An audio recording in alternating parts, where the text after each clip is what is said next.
Welcome to Packer Meadows, home of the infamous Camas bloom. This is one of my favorite places to come in the spring. This entire meadow area, this whole field, turns purple with the Camas flower. Every year about mid-June this happens, and it's close to peak, but not quite there. But regardless, it's still quite good. And the thing about the Camas bloom is there's sections that go off kind of independently, and the peak bloom, I suppose, is when most of the sections are going off. But even if you just spend time in one of those sections photographing it, it sure looks like peak and feels like peak photographically.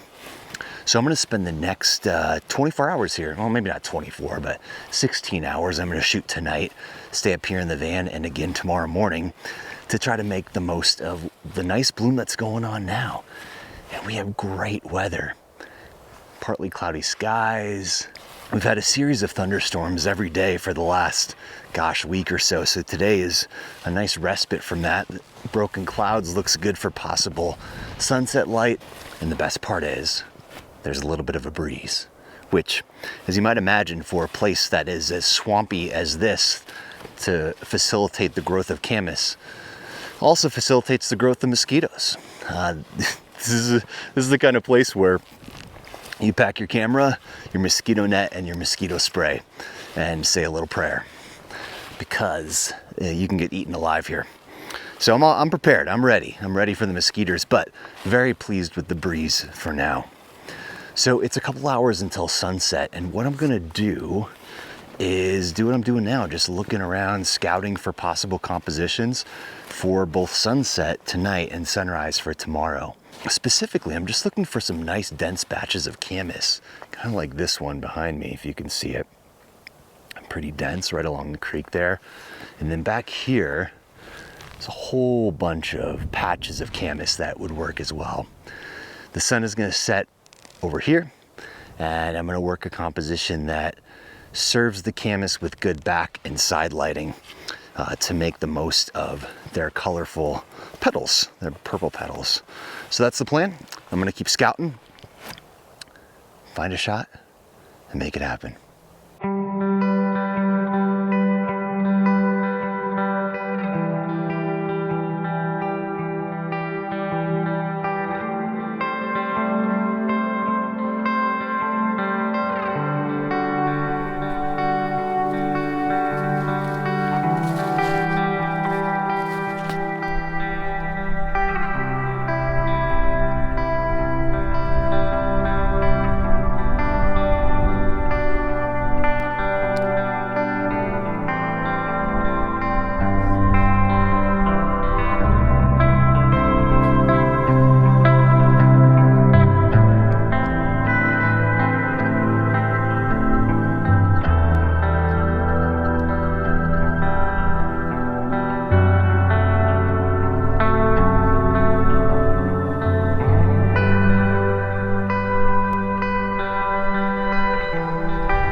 Up here of this camas flower in the grass, and the grass just provides such a nice texture. This one's all by itself, just tucked away in the grass.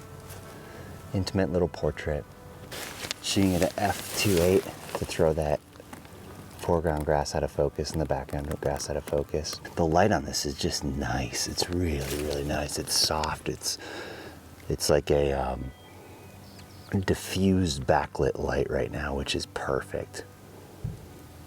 direct light would just be too strong. All right, let me take this. There we go. All right. That's the shot. Nice and simple.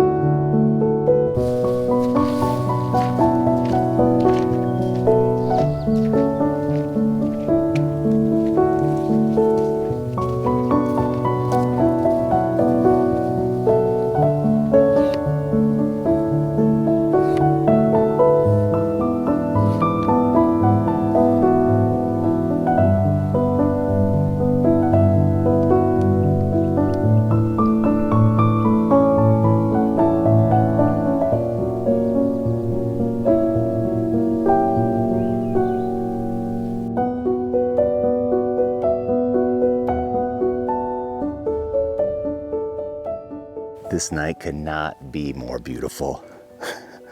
The wind just dropped, sun just came out. Oh, it's special. Well, I framed up a shot here that I'm actually really happy with. What caught my eye right here is the shape of the shadows in the grasses. And they kind of form a line that snakes back through the scene to other mounds or tufts of grass that are coming up. And throughout all those grasses are the camas coming up. And I apologize. Earlier I said camas was purple. Now I'm not entirely convinced it isn't purple, but as I'm looking at it, as I started looking at it closely again, I'm like, is it blue? It looks a little blue.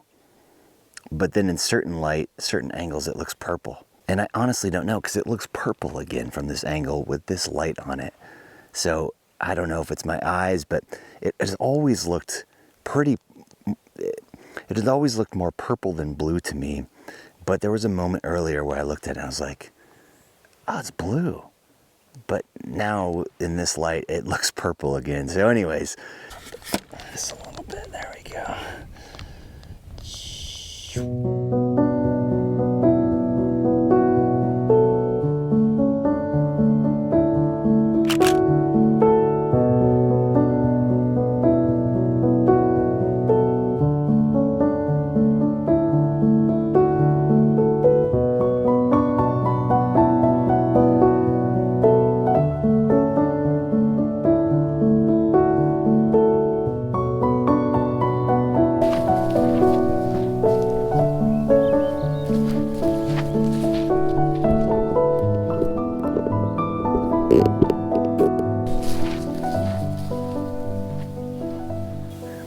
What an amazing evening. This is the incredible thing. The wind died, basically dropped. There's a very, very light breeze every now and again. No mosquitoes. That's a first. I don't know what to make of this shot that I ended up sticking with, but I had a lovely time out. I had a really nice time. And it's not over. I'm gonna stay up here in the van tonight and then shoot sunrise tomorrow morning here. I've never done that before.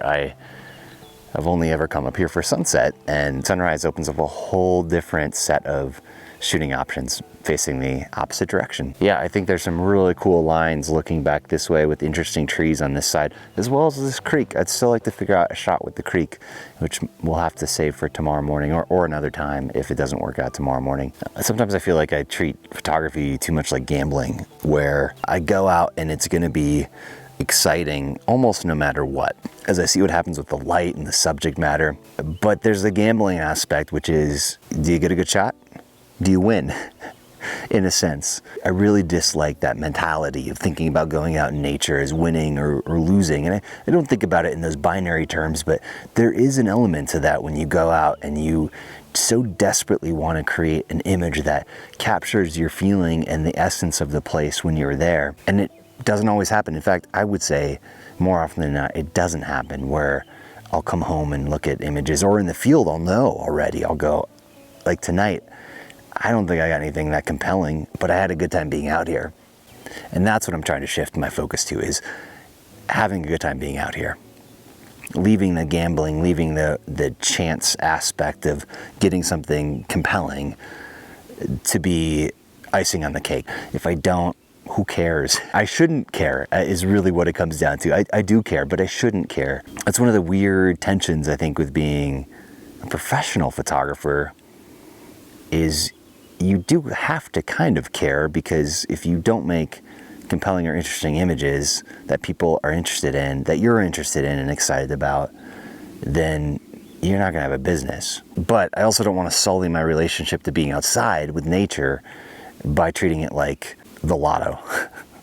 Changes your relationship to nature, because then you're like, okay, how can I commodify this area to a little discrete image that then I can sell? I hate that. I do not like that mentality, and I'm trying to shift away from it. And tonight was a good practice of just being out here, enjoying being in this lovely meadow, listening to the birds sing, listening to what is probably the most beautiful babbling brook I've ever heard, and enjoying being out here regardless of the outcome. That's my takeaway from tonight, and I think that's something I want to keep working on and implementing every time I go out, is leaving the expectations of coming back with something compelling out and allowing that to be, when it happens, icing on the cake, an added bonus to the experience. Because what's better than this? There's nobody around. 50 acres of camas flowers on a beautiful summer evening.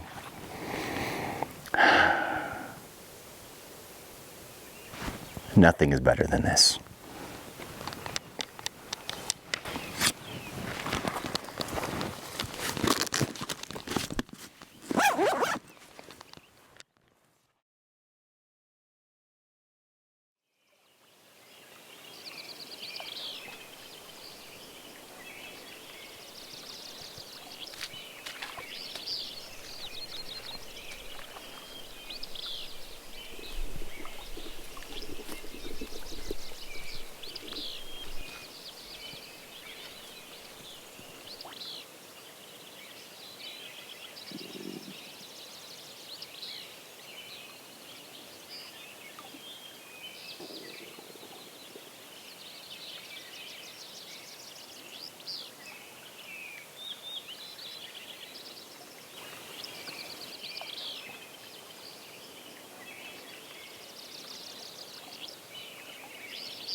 Good morning. It is the next day. I ended up sleeping a quarter mile down the road in the van. It's a lovely night. Woke up to overcast skies. When I saw that, I thought, maybe there's a chance of getting a skiff of cool light somewhere in the sky, but I'm beginning to think that's not going to happen. I think we're just socked in. In fact, let's do a little time check here.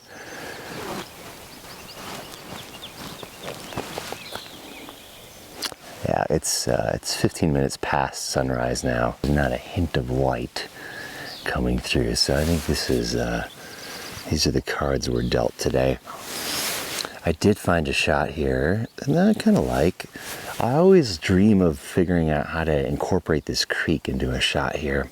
And I never have, and I think partly because I've been stuck in a broad vista mindset and just hadn't been able to find a shot that really worked. I think what would make the most interesting shot of this ultimate meandering creek is with a drone, which I do not have. This is what I've come up with so far. I just found this set of camas flowers. So the idea is pretty simple, is just thinking about compression of the scene here, using the creek as a backdrop and the 4 camas flowers here as the subjects.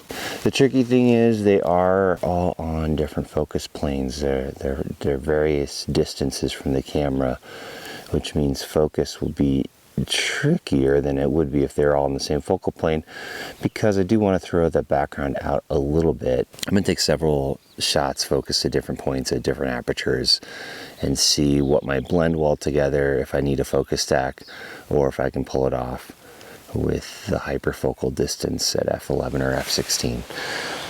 Yeah, that's the shot.